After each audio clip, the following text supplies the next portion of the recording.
Assalamualaikum warahmatullahi wabarakatuh. Perkenalkan, nama saya Vina Audina dengan nomor induk mahasiswa 1910105445 dari kelas 06 SMJP 008 ruang 523 Program Studi Manajemen Fakultas Ekonomi dan Bisnis Universitas Pamulang.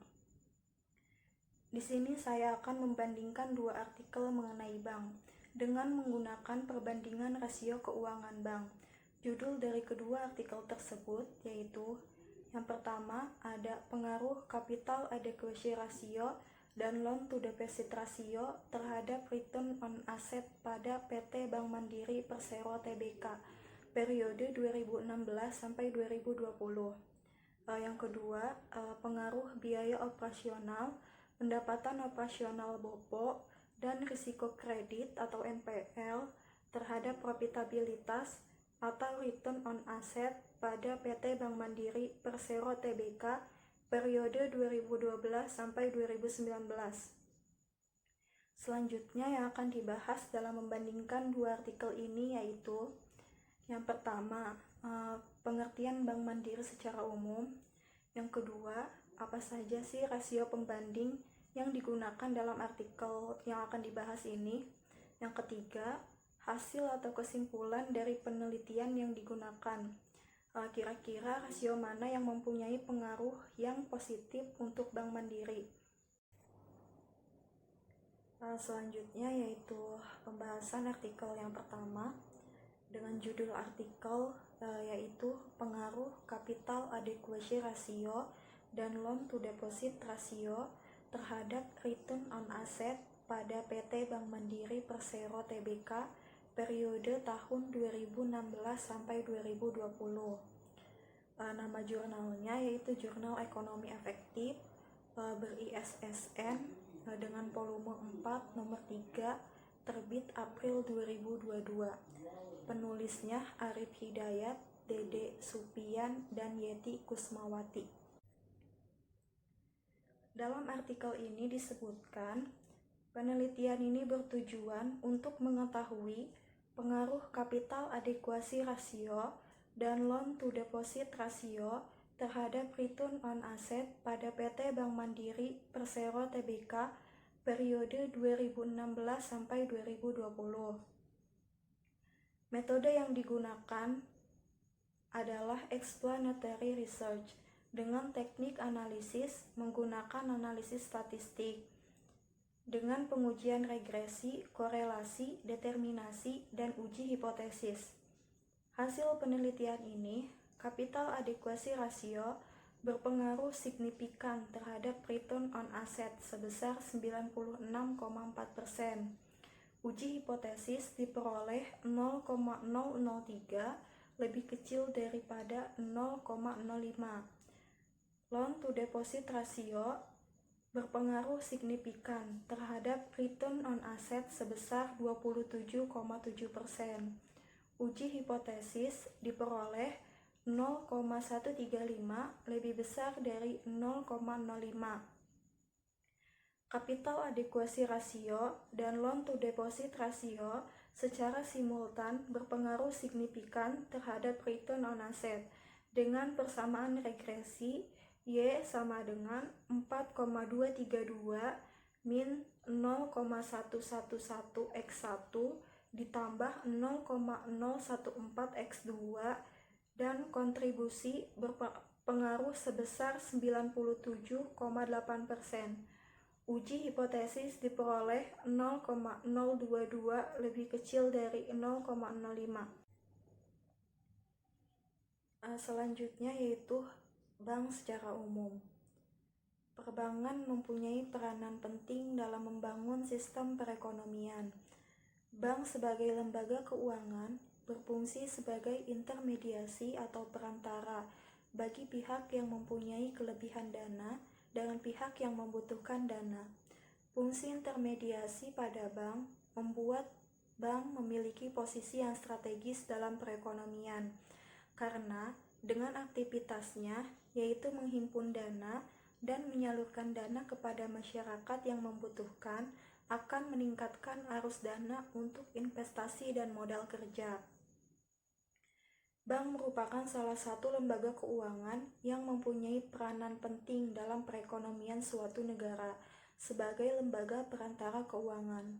Bank di dalam pasal 1 ayat 2 Undang-Undang Nomor 10 Tahun 1998 tentang Perbankan, Undang-Undang Nomor 7 Tahun 1992 tentang Perbankan adalah badan usaha yang menghimpun dana dari masyarakat dalam bentuk simpanan dan menyalurkannya kepada masyarakat dalam bentuk kredit dan atau bentuk-bentuk lain dalam rangka meningkatkan taraf hidup masyarakat banyak.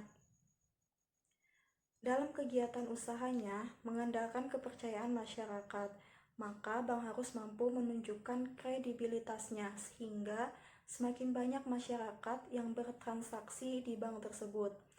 Salah satunya melalui peningkatan profitabilitas. Profitabilitas dapat dikatakan sebagai salah satu indikator yang paling tepat untuk mengukur kinerja suatu perusahaan. Kemampuan perusahaan dalam menghasilkan laba dapat menjadi tolak ukur kinerja perusahaan tersebut. Semakin tinggi profitabilitasnya, maka semakin baik pula kinerja keuangan perusahaan tersebut. PT Bank Mandiri Persero Tbk adalah salah satu lembaga keuangan yang memperoleh pendapatan bunga yang diperoleh dari debitur. Dengan adanya kegiatan bank berupa pemberian kredit, maka bank juga memasarkan produk-produk lainnya seperti giro, deposito, dan lain-lain.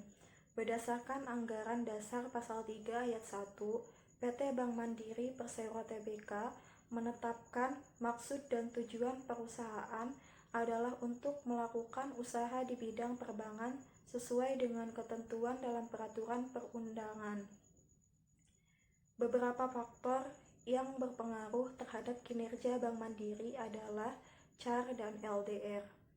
Capital Adequacy Ratio atau CAR adalah rasio keuangan yang berkaitan dengan permodalan perbankan, di mana besarnya modal suatu bank akan berpengaruh pada mampu atau tidaknya suatu bank secara efisien menjalankan kegiatannya.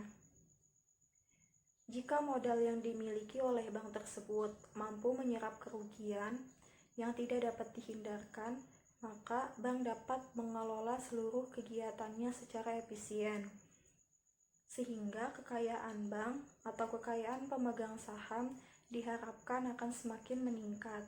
Demikian juga sebaliknya. Dengan demikian, Capital Adequacy Ratio atau CAR mempunyai pengaruh terhadap kinerja PT Bank Mandiri Persero Tbk.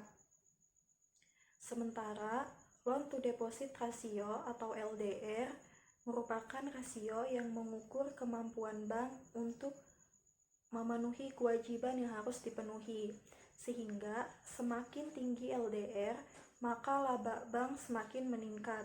Dengan asumsi Bank Mandiri mampu menyalurkan kreditnya dengan efektif. Dengan meningkatkan laba bank, maka kinerja bank juga akan meningkat. Dengan demikian, besar kecilnya rasio LDR suatu bank akan mempengaruhi kinerja bank tersebut. Nah, dalam penelitian ini, return on asset digunakan sebagai ukuran kinerja perbankan. Alasannya adalah karena return on asset digunakan untuk mengukur efektivitas perusahaan di dalam menghasilkan keuntungan dengan memanfaatkan aktiva yang dimilikinya.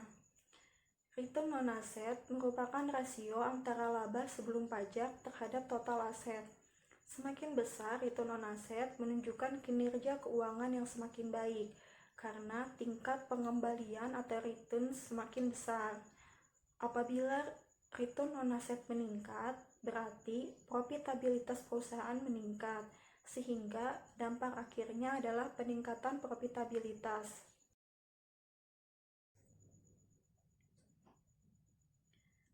Selanjutnya, adapun data pertumbuhan untuk CAR, LDR, dan ROA PT Bank Mandiri Persero Tbk selama 5 tahun terakhir adalah sebagai berikut.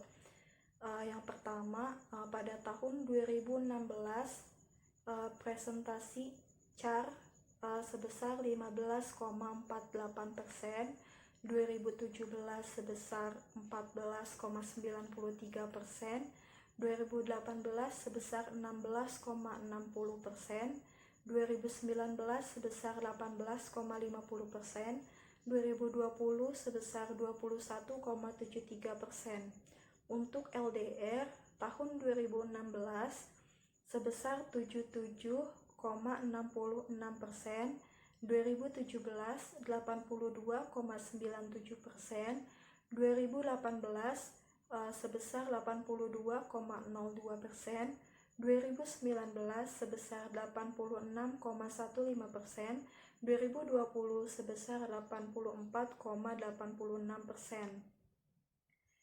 Selanjutnya untuk return on asset atau ROA pada tahun 2016 sebesar 3,55%, 2017 sebesar 3,66%, 2018 sebesar 3,57%, 2019 sebesar 3,35%, 2020 sebesar 2,95%.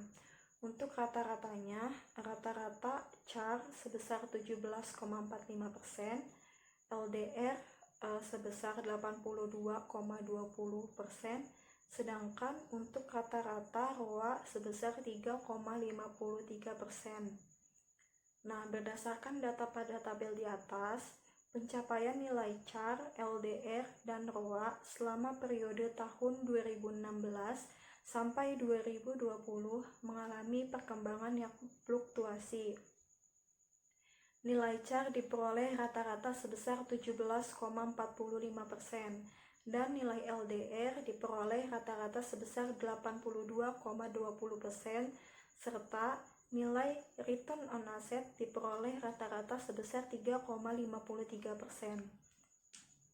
Berdasarkan latar belakang penelitian yang telah diuraikan di atas mengenai permasalahan di PT Bank Mandiri dalam menghasilkan return on asset dengan menggunakan variabel CAR, LDR, maka penulis dalam penelitian ini melakukan penelitian dengan judul pengaruh capital adequacy ratio atau CAR dan loan to deposit ratio atau LDR terhadap return on asset ROA pada PT Bank Mandiri Persero Tbk periode tahun 2016 sampai 2020. Selanjutnya, berdasarkan surat edaran dari Bank Indonesia nomor 13 24 DPNP 2011 untuk peringkat CAR, yaitu dengan bobot kurang dari 12%, maka bank tersebut dikatakan sangat sehat. Nah, sedangkan untuk 9-12% itu dikatakan bank itu sehat. 8-9% cukup sehat. 6-8% dinyatakan kurang sehat, sedangkan jika kurang dari 6% maka bank tersebut dinilai tidak sehat. Selanjutnya ada peringkat komposit untuk komponen loan to deposit ratio atau LDR. Peringkat yang pertama dengan bobot 70% sampai dengan kurang dari 85%, maka bank tersebut dinilai sangat sehat. Yang kedua, bobot dengan 60% sampai kurang dari 70%, maka bank tersebut dinilai sehat. Yang ketiga, bobot 85% sampai kurang dari 100%, maka bank tersebut dinilai cukup sehat. Yang keempat, untuk bobot 100% sampai 120% untuk LDR-nya, maka bank tersebut dinilai kurang sehat. Nah, yang terakhir ada jika lebih dari 120% atau kurang dari 60%, maka bank tersebut dinilai tidak sehat. Berdasarkan surat edaran Bank Indonesia nomor 1324 BPNP tahun 2011. Selanjutnya ada peringkat komposit komponen untuk return on asset atau ROA. Yang pertama, jika lebih dari 2%, maka return on assetnya bank tersebut dinilai sangat sehat. Yang kedua, jika bobot 1,25% sampai 2, maka bank tersebut dianggap sehat. Yang ketiga, jika presentasi 0,5% sampai 1,25%, maka bank tersebut dinilai cukup sehat. Yang keempat, jika bobotnya 0% sampai 0,5% untuk return on assetnya, maka bank tersebut dinilai kurang sehat. Nah, yang terakhir, jika bobotnya negatif untuk return on asset, maka dinilai tidak sehat untuk bank tersebut. Peringkat komposit tersebut itu sesuai dengan Surat Edaran Bank Indonesia nomor 1324 BPNP 2011. Selanjutnya metode penelitian. Populasi dalam penelitian ini yaitu berjumlah 5 tahun dari laporan keuangan PT Bank Mandiri Persero Tbk periode tahun 2016 sampai 2020. Sampelnya yaitu sampel dalam penelitian ini berjumlah 5 tahun juga dari laporan keuangan PT Bank Mandiri Persero Tbk tahun 2016 sampai 2020. Jenis penelitian yang digunakan yaitu adalah asosiatif, di mana tujuannya adalah untuk mengetahui pengaruh antara variabel bebas terhadap variabel terikat baik secara parsial maupun simultan. Metode analisis yang digunakan yaitu uji instrumen, uji asumsi klasik, regresi, koefisien determinasi, dan uji hipotesis.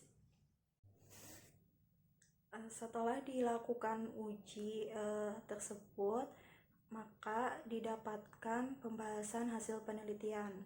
Yang pertama, pengaruh capital adequacy ratio terhadap return on asset. Nah, di sini capital adequacy ratio berpengaruh signifikan terhadap return on asset dengan korelasi sebesar negatif 0,982 atau memiliki hubungan yang kuat dengan kontribusi pengaruh sebesar 96,4%. Pengujian hipotesis diperoleh nilai 0,003 lebih kecil dari 0,05.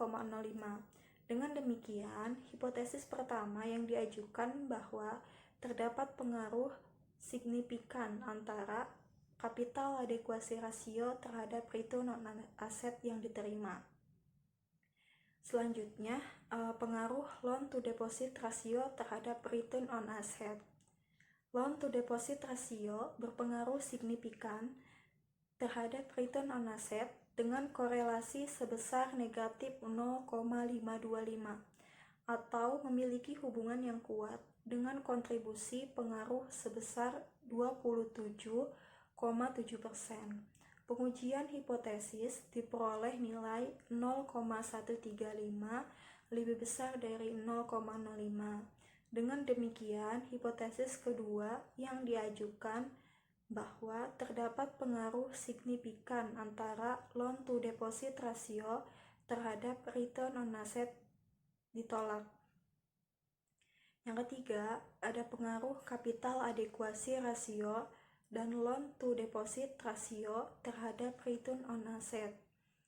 Capital adequacy ratio dan loan to deposit ratio berpengaruh signifikan terhadap return on asset dengan diperoleh persamaan regresi Y sama dengan 4,232 ditambah negatif 0,111x1 ditambah 0,014x2, nilai korelasi sebesar 0,989 atau memiliki hubungan yang kuat dengan kontribusi pengaruh sebesar 97,8%.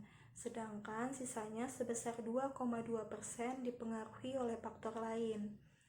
Pengujian hipotesis diperoleh nilai 0,022 lebih kecil dari 0,05.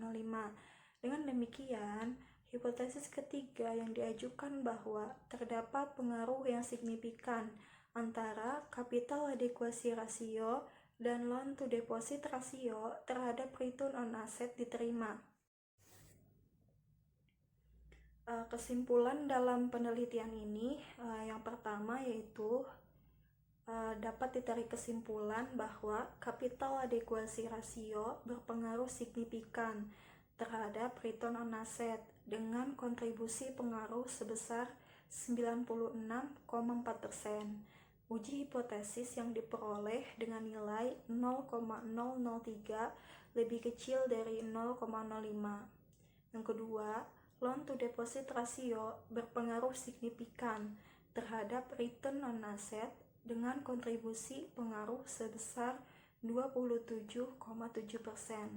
Uji hipotesis diperoleh dengan nilai 0,135 lebih besar dari 0,05. Yang ketiga, capital adequacy ratio dan loan to deposit ratio berpengaruh signifikan terhadap return on asset dengan kontribusi pengaruh sebesar 97,8%, sedangkan sisanya sebesar 2,2% dipengaruhi oleh faktor lain. Uji hipotesis diperoleh nilai 0,022 lebih kecil dari 0,05. Sarannya untuk penelitian ini, maka perusahaan itu harus selalu menjaga tingkat modalnya sehingga akan meningkatkan tingkat keuntungan yang diharapkan. Yang kedua, perusahaan harus mampu menyediakan dana untuk pengembangan usaha serta menampung kemungkinan risiko kerugian yang diakibatkan operasional bank.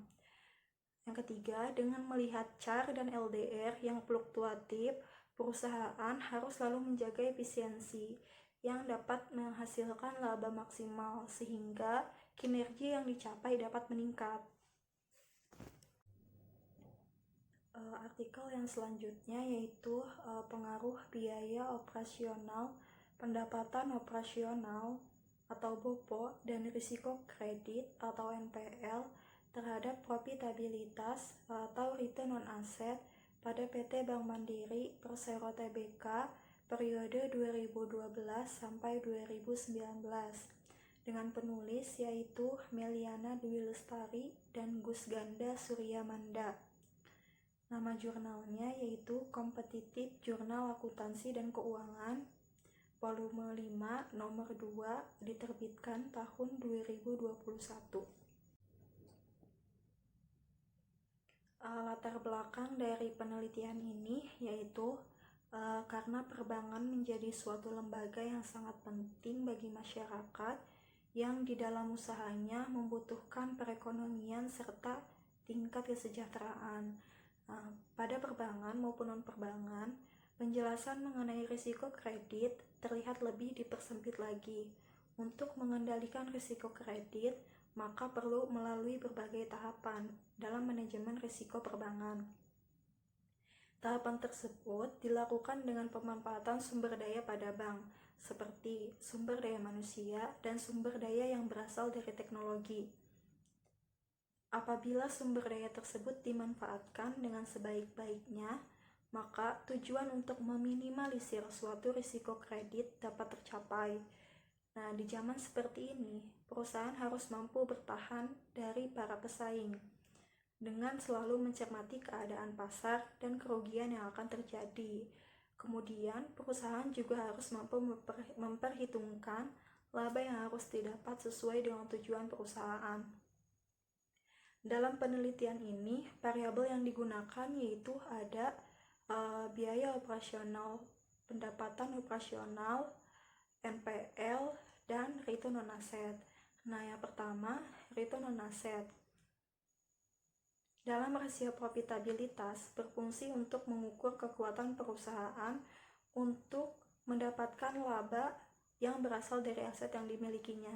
Nah, salah satu dari rasio profitabilitas ini yaitu mampu menilai total keuntungan bersih yang didapat perusahaan yang berasal dari investasi pada aktivanya. Selanjutnya ada pengaruh biaya operasional pendapatan operasional terhadap profitabilitas return on asset.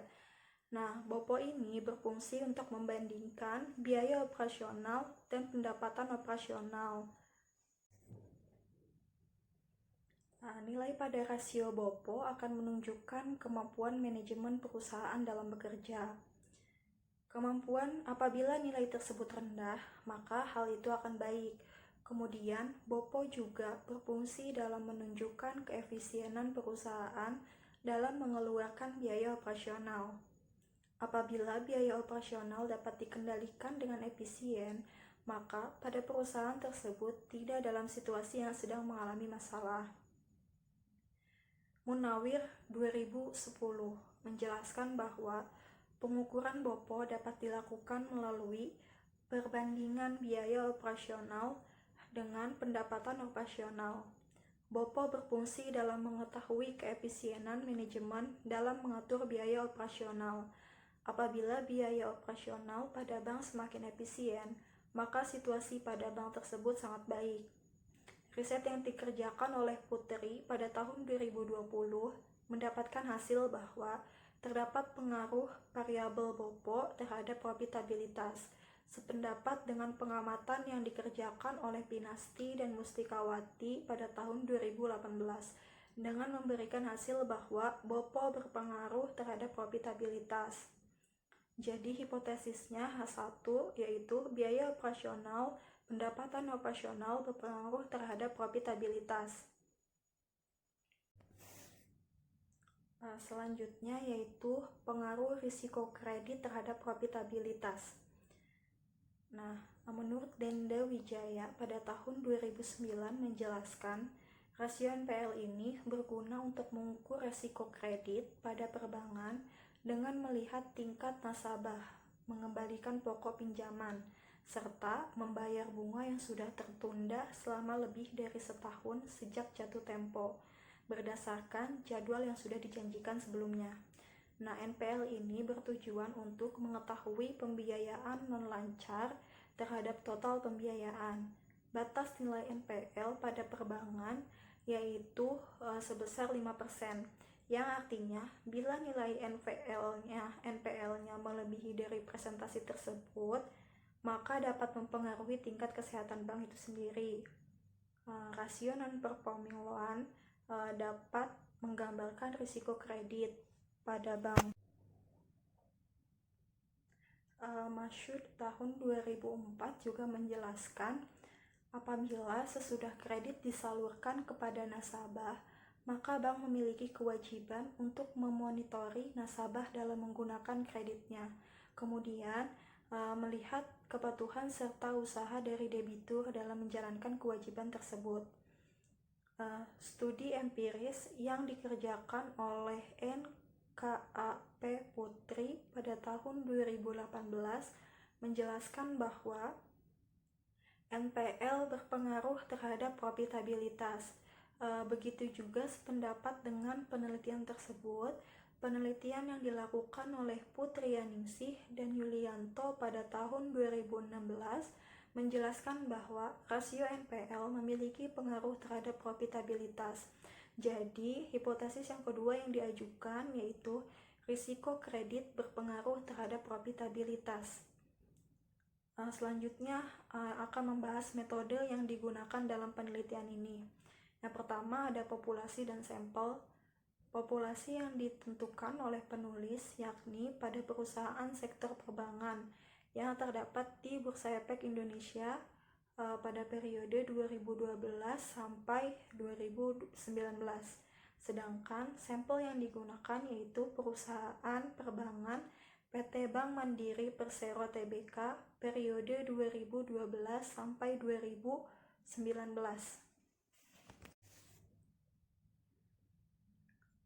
Metode analisis data yang digunakan dalam penelitian ini. Pada penelitian ini memiliki variabel BOPO sebagai X1, NPL sebagai X2, dan profitabilitas atau return on asset sebagai Y. Penelitian ini memakai analisis regresi linear berganda dengan tahapan yang dilakukan yaitu uji asumsi klasik, normalitas, multikolinearitas, heteroskedastisitas, autokorelasi, uji T, serta uji F.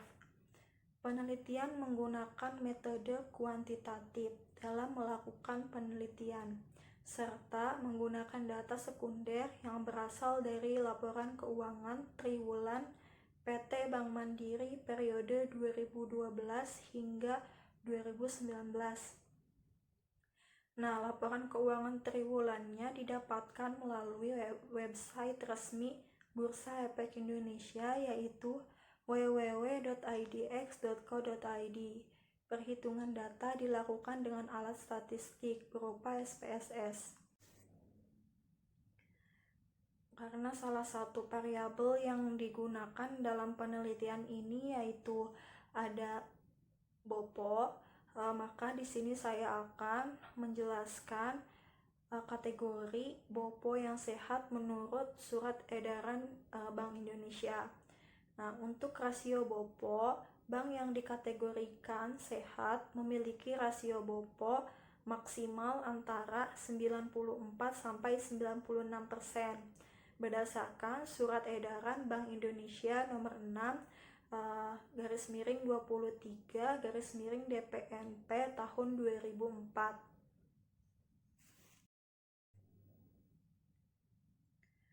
Yang selanjutnya ada peringkat komposit komponen non-performing loan atau NPL. Untuk NPL ini, yang pertama, jika bobotnya lebih kecil dari 2%, maka bank tersebut dinyatakan sangat sehat. Untuk yang kedua, jika bobotnya 2% sampai 3,5% untuk NPL-nya, maka bank tersebut dinilai sehat. Yang ketiga, jika bobotnya 3,5% sampai 5% untuk NPL-nya, maka bank tersebut dinilai cukup sehat. Yang keempat, jika bobotnya 5% sampai 8%, maka bank tersebut dinilai kurang sehat. Sedangkan yang terakhir, jika bobotnya lebih besar dari 8%, maka bank tersebut dinilai tidak sehat. Surat edaran Bank Indonesia nomor 13/24 DPNP 2011. Selanjutnya, pengaruh biaya operasional, pendapatan operasional terhadap profitabilitas. Nah, melalui pengujian secara parsial dengan menggunakan uji T, didapatkan hasil bahwa T hitung bernilai negatif 21,751 yang nilainya kurang dari T tabel sebesar 8,942. Nah, dari hasil tersebut dapat diambil kesimpulan bahwa H0 ditolak dan HA diterima, dan didapatkan pula nilai signifikansinya pada variabel BOPO sebesar 0,000 yang nilainya kurang dari 0,05. Keseluruhan dari penjelasan di atas berarti pada variabel BOPO memiliki pengaruh signifikan secara negatif terhadap variabel profitabilitas sesuai dengan hasil penelitian oleh Chandra dan Anggraini pada tahun 2020 yang memiliki hasil bahwa BOPO memiliki pengaruh yang negatif terhadap return on asset. Penelitian yang dilakukan Pelling dan Sedana pada tahun 2018 mendapatkan hasil yang serupa dengan menyebutkan bahwa variabel BOPO memiliki pengaruh yang negatif terhadap return on asset. Nah, yang berarti apabila bank mampu mengefisiensikan biaya operasional yang mereka miliki, maka bank tersebut dapat meminimalisir kerugian dan laba yang akan didapatkan sesuai dengan apa yang diinginkan. Namun, hasil yang berbeda dijelaskan oleh Gunawan pada tahun 2020 yang memberikan pendapat bahwa variabel BOPO tidak berpengaruh terhadap variabel profitabilitas atau return on asset. Selanjutnya ada pengaruh risiko kredit terhadap profitabilitas. Melalui pengujian secara parsial dengan menggunakan uji T, didapatkan hasil bahwa T hitung bernilai negatif 12,415 yang nilainya kurang dari T tabel sebesar 4,067. Dari hasil tersebut dapat diambil kesimpulan bahwa H0 ditolak dan HA diterima, dan didapatkan pula nilai signifikansi pada variabel NPL sebesar 0,000 yang nilainya kurang dari 0,05, dan nilai menunjukkan ke arah negatif, yaitu negatif 1,357. Keseluruhan dari penjelasan di atas berarti pada variabel NPL memiliki pengaruh signifikan secara negatif terhadap variabel profitabilitas atau return on asset.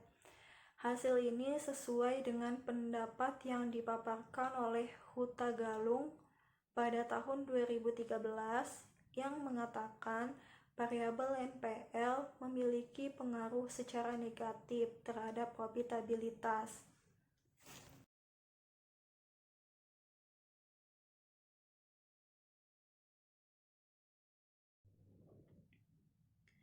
Sedangkan pendapat berbeda diutarakan oleh Julpikar pada tahun 2014 yang mengatakan bahwa variabel NPL tidak memiliki pengaruh terhadap variabel profitabilitas atau return on asset. Kesimpulan dari penelitian ini, maka dari hasil pembahasan yang sudah dijelaskan oleh penulis, oleh karena itu dapat ditarik kesimpulan, yakni yang pertama, variabel BOPO berpengaruh negatif terhadap variabel profitabilitas. Hal tersebut dapat dilihat melalui nilai T hitung, yaitu negatif 21,751 lebih kecil dari T tabel, yaitu 8,942. Dan nilai signifikansi yaitu 0,000 lebih kecil dari 0,05, serta nilai B yaitu minus 0,086 yang memiliki arah negatif. Yang kedua, variabel NPL berpengaruh negatif terhadap variabel profitabilitas. Hal tersebut dapat dilihat melalui nilai T hitung, yaitu negatif 12,415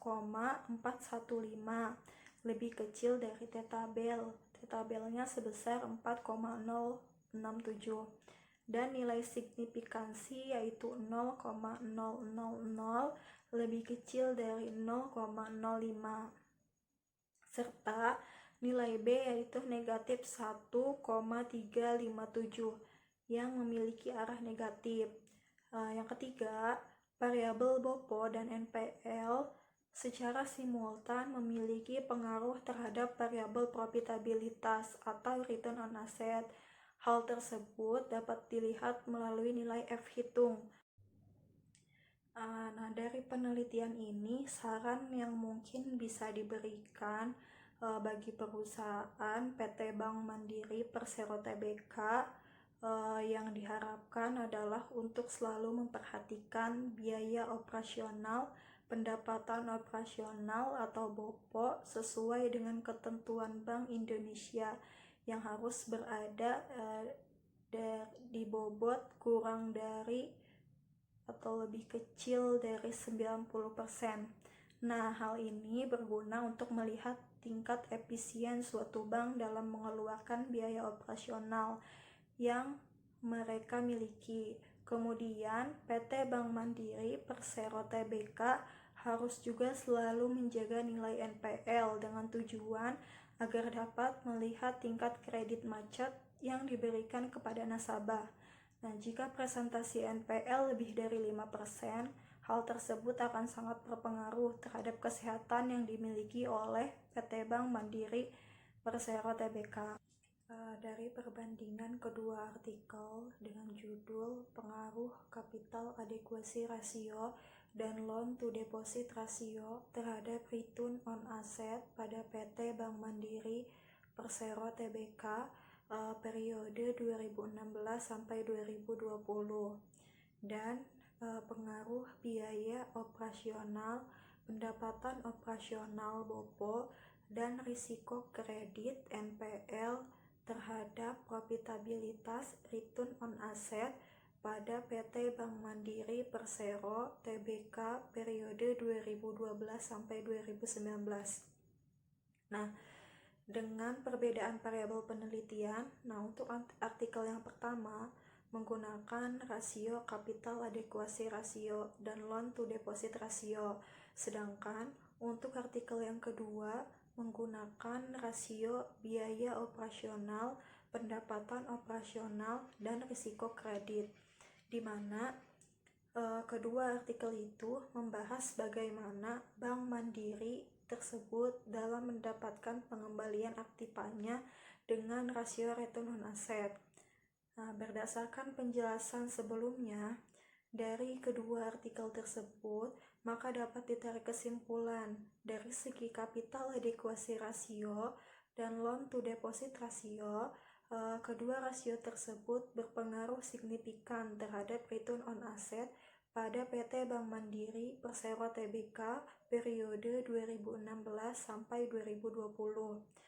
Sedangkan dari segi biaya operasional, pendapatan operasional, dan risiko kredit, variabel BOPO dan NPL secara simultan memiliki pengaruh terhadap profitabilitas atau return on asset pada PT Bank Mandiri Persero Tbk periode 2012 sampai 2019.